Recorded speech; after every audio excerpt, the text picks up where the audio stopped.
Still you fill your face with Botox and plastic.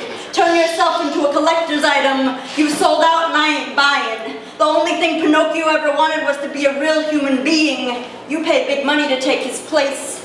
Become a chameleon and fade into the background. When did you wake up and tell yourself you've outgrown your own skin? When did your ugly sink in and push you to change? When did your definition of sexy go Picasso? When did you become such a big fan of the Saw movies that you wanted to look just like Jigsaw? Nightmare before Christmas. I have to be harsh so you see the bigger picture. When did you dance with the stars and forget that you were one? You once had us hooked on your sexual rhymes, now you've sectioned off your body with dotted lines. I can't tell if you're frowning, but never mind.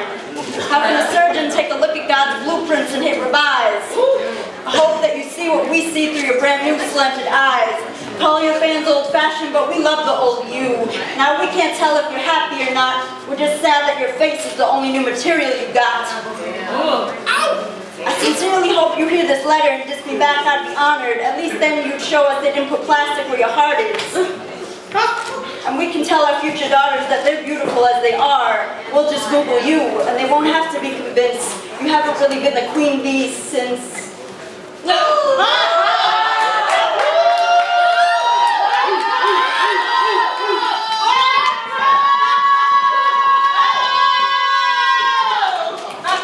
You could rewind your chains and reclone your throne with your writing. There would be no Nicki Minaj. She'd still be a natural beauty, quiet girl in Long Island. Sadly, while you were making changes, she was breaking her silence and ours with all of her stupid voices. It's so sad when talented people make stupid choices. I hope you learn from them. Your fan, Nicole Acosta. Let's go!